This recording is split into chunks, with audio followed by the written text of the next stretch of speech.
enregistrement. Ça permet donc aux étudiants internationaux qui ne peuvent pas être présents cet après-midi parce que certains ont commencé les cours et certains sont à l'autre bout de la planète, de revoir cette information plus tard. Je répète pour les étudiants qui n'étaient peut-être pas là tout à l'heure qu'il y a un chat et que vous pouvez poser toutes vos questions sur le chat. Vous n'êtes pas obligé d'attendre la fin de la présentation. Moi, je retransmettrai après. Et en tout cas, voilà, merci beaucoup Olivier de venir à cette Welcome Week. Et puis, je te laisse la main Merci, pour présenter la moi.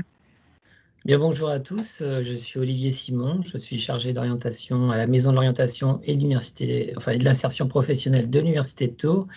Et donc, je représente ce service aujourd'hui qui vous est ouvert tout au long de l'année. Donc, la Maison de l'orientation, je vais utiliser un petit flyer numérique pour pouvoir mieux vous la présenter. Alors, hop.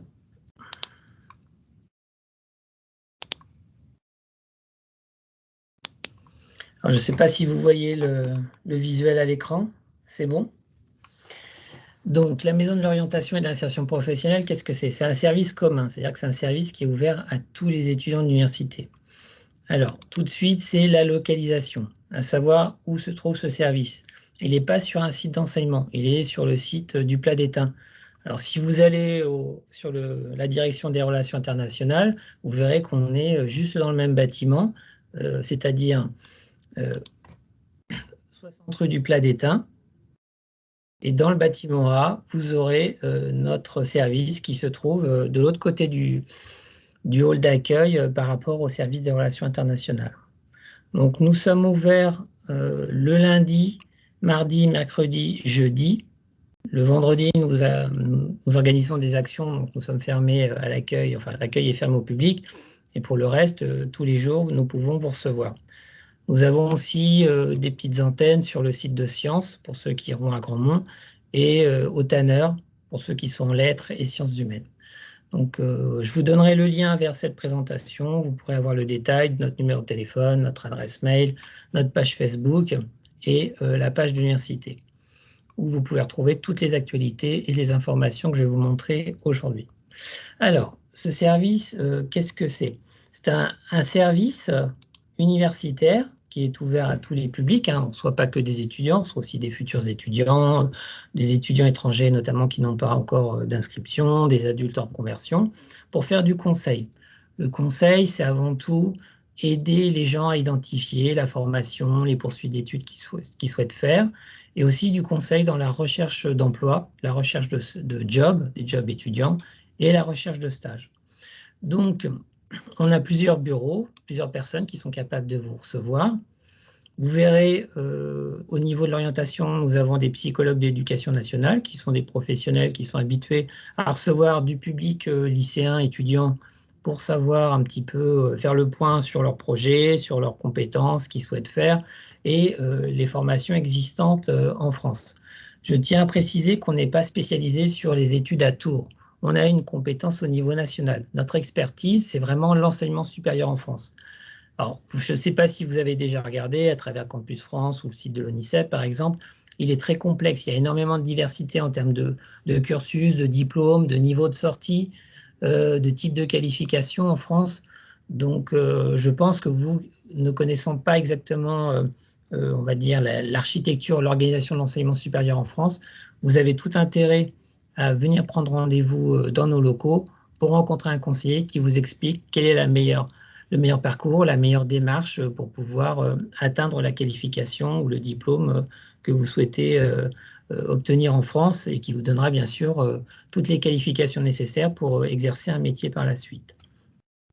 Alors, en dehors de ça, on a parfois aussi des étudiants qui se posent des questions, sont inscrits dans une filière et ont envie de changer. Donc, on est là aussi, c'est-à-dire que ce n'est pas parce qu'ils abandonnent l'université qu'on va les laisser tomber, qu'on ne va pas leur donner de l'aide, de l'information sur la poursuite vers une autre voie, que ce soit à l'université ou dans un autre établissement d'enseignement supérieur.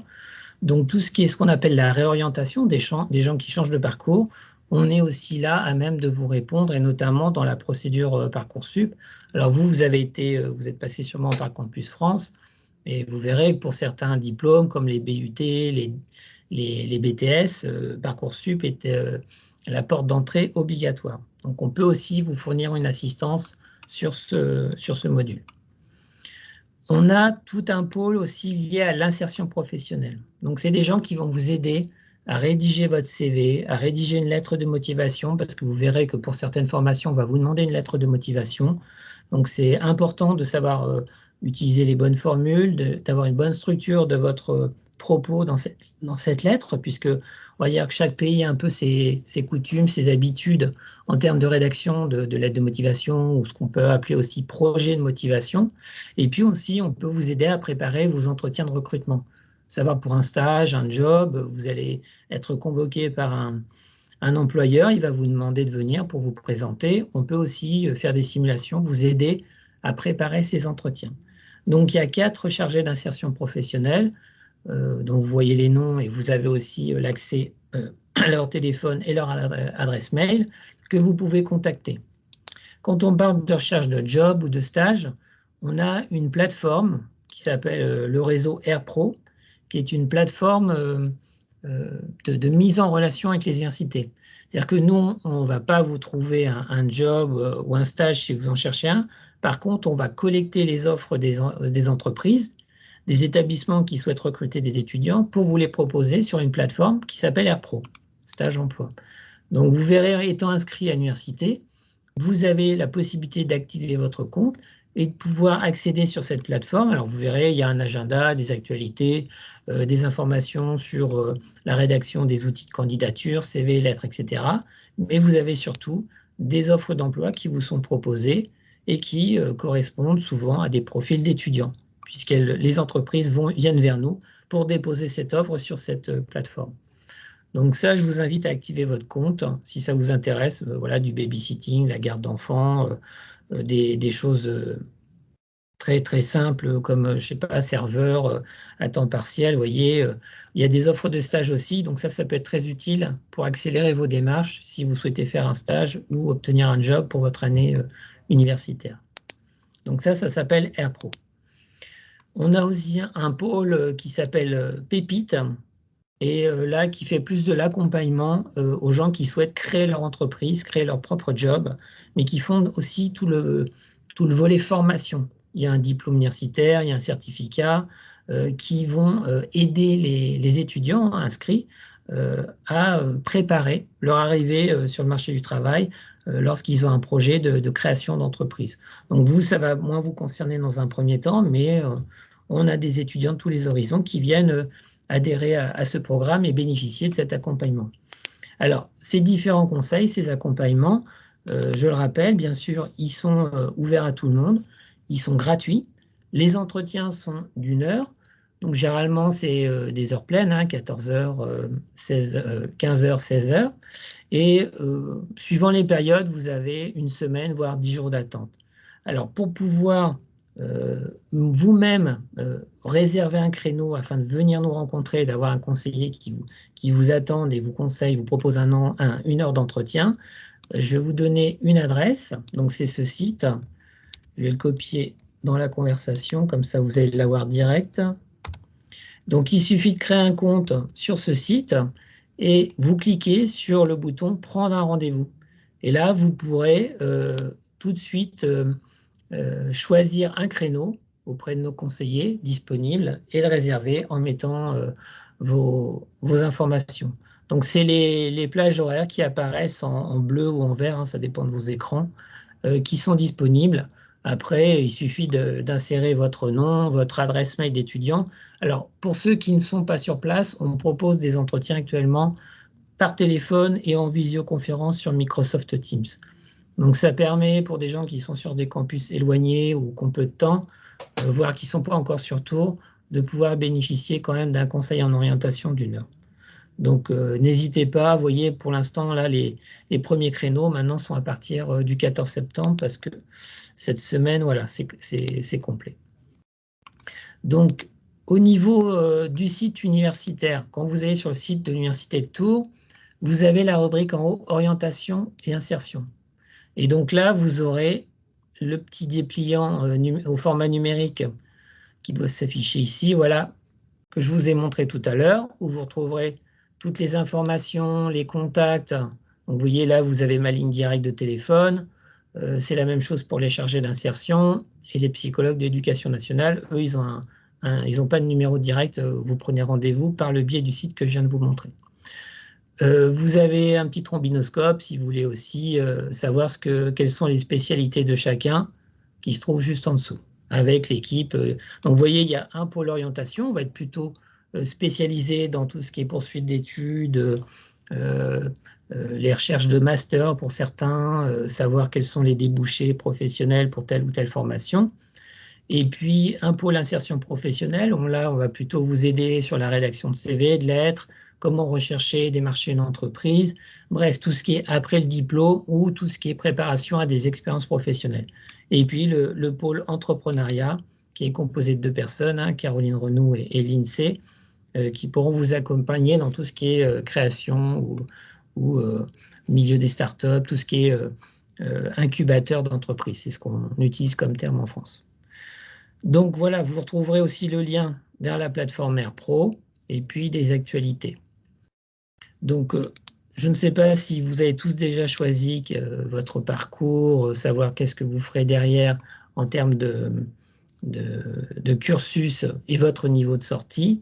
Mais en tout cas, n'hésitez pas à vous tourner vers nous. Nous sommes à votre disposition et je vous dis si un créneau d'1 heure ne suffit pas à vous renseigner, on vous reçoit plusieurs fois, il n'y a pas de souci. Alors, je vois une question, quel document officiel ou administratif nous faut-il pour faire des jobs étudiants? Alors, ça dépend, je crois que ça dépend de votre visa. Il y en a qui permettent un job à temps partiel, mais je sais que toutes les nationalités ne peuvent pas forcément travailler ou faire des stages ou faire ce qu'on appelle de l'alternance, c'est-à-dire étudier à moitié à l'université et appliquer ses savoirs en entreprise sur un mi-temps. Alors ça, normalement, les documents qu'on vous a délivrés, les visas, ils doivent préciser les modalités, mais peut-être que l'oral saura, ou à la préfecture aussi, ils ont ces informations-là. Peut-on travailler sans sécurité sociale? Alors, je crois que vous êtes couvert et de toute façon, chaque employeur en France, hein, il paye des charges sociales quand il signe un... Et puis, vous, en tant qu'étudiant, vous êtes sous le régime général de la Sécu. Tu me corriges si je me trompe, Laura. Je vais répondre aux 2 questions. Donc, les documents officiels administratifs pour faire un job étudiant. Si vous avez un titre de séjour étudiant, vous avez la possibilité de travailler à hauteur de, il me semble, 65% des 35 heures. Donc, vous avez la possibilité de travailler, sauf pour les étudiants qui ont la nationalité algérienne. Dans ce cas, il faut faire une demande, mais normalement, vous avez reçu un document avec votre visa qui vous explique la procédure. Si jamais vous ne l'avez pas reçu, vous pouvez m'envoyer un mail et on peut le faire ensemble. Je remets mon mail dans le chat. Est-ce que vous pouvez travailler sans sécurité sociale? À partir du moment où vous mettez un pied sur le territoire français, on vous demande de vous inscrire à la CPAM. Donc, il y a eu la CPAM qui est venue ce matin sur la Welcome Week pour vous expliquer comment adhérer à la sécurité sociale. C'est gratuit. Il suffit, entre guillemets, de faire les démarches, d'aller sur le site et puis de récupérer un numéro de sécurité sociale. Donc, je vous remets aussi étudiants étrangers Amélie sur le site. Donc, si vous n'êtes toujours pas, si vous êtes sur le territoire et que vous n'avez pas de sécurité sociale, je vous invite à le faire dès maintenant.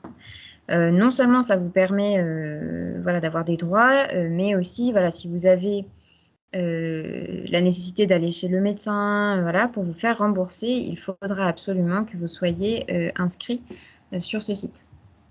Vous vous inscrivez, vous donnez tous les documents qui sont demandés par la CPAM et ensuite vous allez recevoir un numéro. Voilà.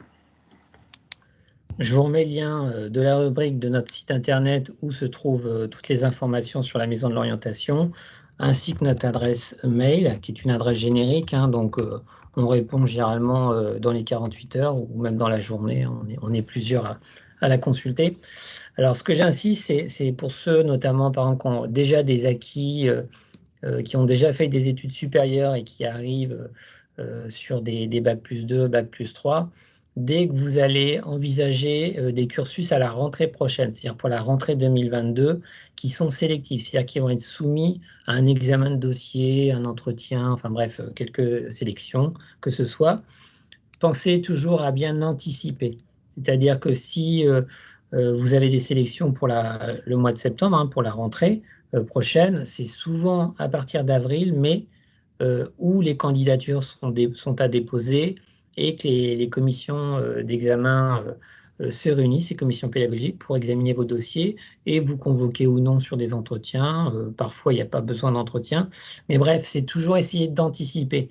Donc, les mois très importants quand vous envisagez une poursuite d'études ou, on va dire, sortir de l'Université de Tours pour d'autres formations, c'est janvier, février, mars, où là, vous devez faire cette démarche d'information.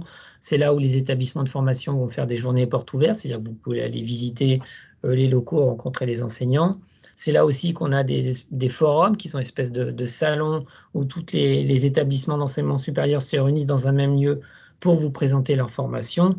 Bref, c'est une période charnière, ce premier trimestre de l'année civile, pour prendre toutes les informations nécessaires et commencer à constituer votre dossier afin de postuler sur des filières qui sont parfois très demandées. Pour ceux qui veulent faire des masters, sachez qu'il y a quand même de nombreux étudiants titulaires d'une licence, un bac+3, qui postulent et chaque année, là, on en reçoit encore cet été, on a des gens qui ont essuyé des refus, qui n'ont pas pu avoir de place et qui se retrouvent sans solution septembre.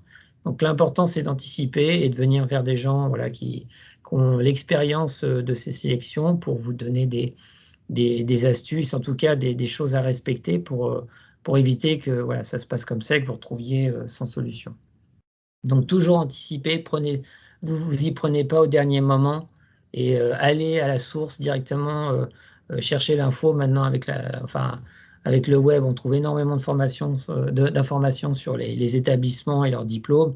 Après, nous, ce qu'on va apporter, la valeur ajoutée de la maison de l'orientation, c'est vraiment le conseil, vous donner, nous faire part de votre expérience et puis voilà, au fur et à mesure, par rapport au retour des étudiants passés, déjà par vos cursus, on sait ce qui est possible, ce qui est envisageable en fonction des niveaux, etc. Est-ce qu'il y a d'autres questions? N'hésitez pas à poser vos questions dans le chat, s'il y en a. Bon, de toute façon, sur le début du premier semestre, je pense que l'essentiel, c'est de bien vous acclimater à ce nouvel environnement, à bien connaître déjà l'université, votre département, votre faculté. Et après, si vous êtes sur une optique de changement de parcours de formation, c'est venir nous voir à partir du mois de décembre. OK? Et pour tous vos demandes de job ou de stage, c'est pareil. Là, vous n'êtes pas obligé de prendre rendez-vous directement. Vous nous appelez, vous appelez les chargés d'insertion professionnelle hein, dont je vous ai montré les coordonnées tout à l'heure. Là, ils font aussi des rendez-vous individuels avec des corrections personnalisées, CV, lettres, simulation d'entretien. Et voilà, ça vous permet d'avancer plus vite et de trouver du répondant. Dites-vous que c'est un service universitaire qui est quand même réservé aux étudiants, même si on soit tout type de public, mais vous attendrez beaucoup moins en contactant notre service que d'autres administrations qui sont, elles, ouvertes à tous les publics et qui sont beaucoup plus submergées par les demandes. N'hésitez pas à demander de l'aide en fait, parce que les codes pour faire des CV, des lettres de motivation sont vraiment différents d'un pays à l'autre. Donc, si vous voulez mettre toutes les chances de votre côté pour avoir un petit job ou un stage, c'est vraiment le meilleur moyen de faire ça. Voilà, et j'en profite pour dire qu'il y a aussi les jobs qui sont proposés par l'université, des jobs étudiants qui sont proposés par l'université qui se retrouvent aussi sur AirPro. Donc ça peut être intéressant de suivre Oui. aussi. Au mois de novembre, il y aura la Stage Week hein, qui sera une semaine dédiée au stage. Et donc, on proposera différentes actions pendant toute cette semaine. Il y aura toute une communication à la fois sur AirPro, sur le site, sur la page Facebook de la MOIP et de l'université. Donc ça, c'est ouvert à tout le monde et vous pourrez très bien y participer.